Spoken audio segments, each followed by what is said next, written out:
Assalamualaikum warahmatullahi wabarakatuh. Selamat pagi, salam sejahtera bagi kita semua dan Om Swastiastu. Perkenalkan, nama saya Nika Desari Damayanti dari kelas 2A Prodi Pendidikan Matematika. Di sini saya akan menjelaskan tentang pengamalan nilai-nilai Pancasila. Pertama-tama saya akan menjelaskan apa itu Pancasila. Pancasila adalah dasar negara Indonesia. Konsep Pancasila terdapat pada pembukaan Undang-Undang Dasar Negara Republik Indonesia tahun 1945. Pancasila berasal dari bahasa Sanskerta yaitu panca yang artinya 5 dan sila yang artinya dasar. Jadi Pancasila adalah 5 dasar negara Indonesia. Adapun sila-sila dalam Pancasila yaitu pertama, ketuhanan yang Maha Esa dilambangkan dengan bintang. Yang kedua, kemanusiaan yang adil dan beradab yang dilambangkan dengan rantai. Yang ketiga, persatuan Indonesia yang dilambangkan dengan pohon beringin. Yang keempat, kerakyatan yang dipimpin oleh hikmat kebijaksanaan dalam permusyawaratan perwakilan yang dilambangkan dengan kepala banteng. Dan yang kelima, keadilan sosial bagi seluruh rakyat Indonesia yang dilambangkan dengan padi dan kapas. Agar pengamalan nilai-nilai Pancasila lebih mudah dipahami dan diamalkan oleh masyarakat, maka pemerintah menyusun pedoman penghayatan dan pengamalan Pancasila yang biasa disebut dengan P4 yang ditetapkan pada TAP MPR nomor 2 MPR 1978. Kemudian pedoman tersebut diperbarui dan diterbitkan pada TAP MPR nomor 2 MPR 1978 dan dalam TAP MPR nomor 13 MPR 1998 ditetapkan 45 butir pengamalan Pancasila. 45 butir pedoman tersebut terdiri dari yang pertama, sila pertama terdiri dari 7 butir, sila kedua terdiri dari 10 butir, sila ketiga terdiri dari 7 butir, sila keempat terdiri dari 10 butir, dan sila kelima terdiri dari 11 butir. Sebagai bangsa Indonesia, kita wajib mengamalkan Pancasila.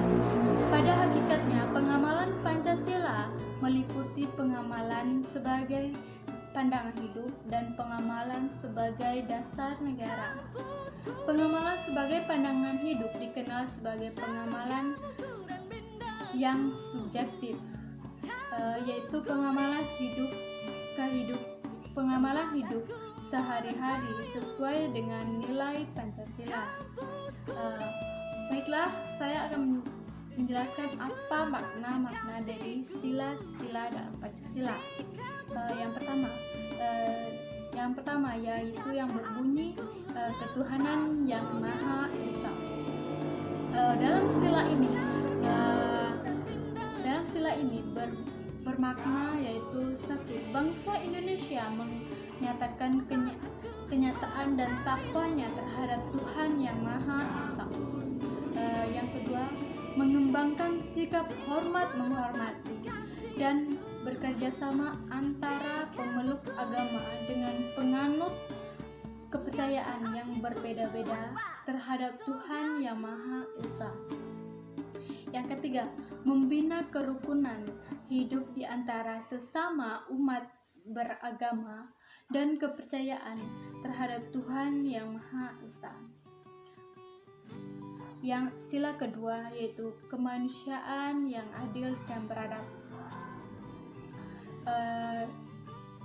Sila kedua ini mempunyai makna yaitu satu, mengakui dan memperlakukan manusia sesuai dengan harkat dan martabat sesuai makhluk Tuhan yang Maha Esa.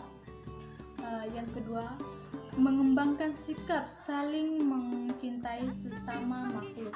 Yang ketiga, yaitu menjunjung tinggi nilai-nilai Pancasila. Yang keempat, berani membela kebenaran dan keadilan. Yang kelima, mengakui persamaan derajat, persamaan hak dan kewajiban tanpa membeda-bedakan derajat, suku, keturunan, agama, kepercayaan, jenis kelamin dan lain-lain. Sila ketiga yaitu Persatuan Indonesia. Pada sila ini mempunyai makna: 1. Mampu mengembangkan persatuan, kesatuan serta kepentingan dan keselamatan bangsa dan negara sebagai kepentingan bersama. Mengembangkan rasa cinta terhadap tanah air dan bangsa. Yang ketiga, mengembangkan persatuan Indonesia atas dasar Bhinneka Tunggal Ika. Yang keempat, memajukan pergaulan dan persatuan dan kesatuan bangsa. Ya, sila keempat yaitu kerakyatan yang dipimpin oleh hikmat kebijaksanaan dalam permusyawaratan perwakilan. Dalam sila keempat ini mempunyai makna: pertama, sebagai warga negara dan warga masyarakat, setiap manusia Indonesia mempunyai kedudukan, hak dan kewajiban yang sama tanpa ada membeda-bedakan. Yang kedua, tidak boleh memaksa kehendak orang lain. Yang ketiga, mengutamakan masyarakat dalam mengambil keputusan untuk kepentingan bersama.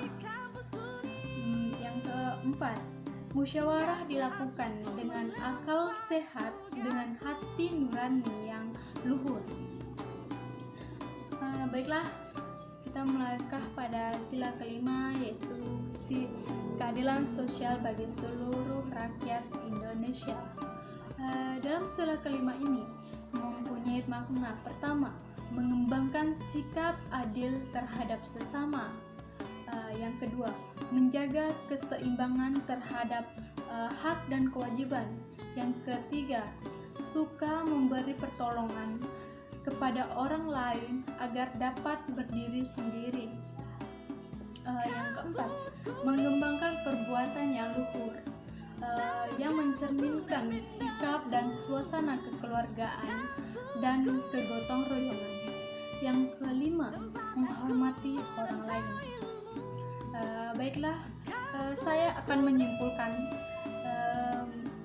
materi yang saya jelaskan tadi. Yang pertama, sila pertama yang berbunyi ketuhanan yang Maha Esa. Sila ini berhubungan dengan perilaku kita semua sebagai umat beragama yang taat pada Tuhan yang Maha Esa. Yang kedua yaitu sila kedua yang berbunyi kemanusiaan yang adil dan beradab. Pada sila ini berhubungan dengan perilaku kita sebagai manusia yang pada hakikatnya semuanya sama di dunia ini tanpa membeda-bedakan jenis kelamin, suku, agama, dan lain-lain. Yang ketiga yaitu sila ketiga, Pancasila yang berbunyi Persatuan Indonesia. Sila ini berhubungan dengan perilaku kita sebagai warga Indonesia untuk bersatu membangun negeri ini. Yang keempat yaitu sila keempat yang berbunyi kerakyatan yang dipimpin oleh hikmat kebijaksanaan dalam permusyawaratan perwakilan. Pada sila ini berhubungan dengan perilaku kita untuk selalu bermusyawarah dalam menyelesaikan masalah. Yang kelima yaitu sila kelima yang berbunyi keadilan sosial bagi seluruh rakyat Indonesia. Dalam sila ini berhubungan dengan perilaku kita dalam bersikap adil pada semua orang tanpa membeda-bedakan. Baiklah, itulah materi yang saya bawakan. Kurang dan lebihnya mohon dimaafkan. Assalamualaikum warahmatullahi wabarakatuh. Salam sejahtera bagi kita semua dan Om Santi Santi Santi.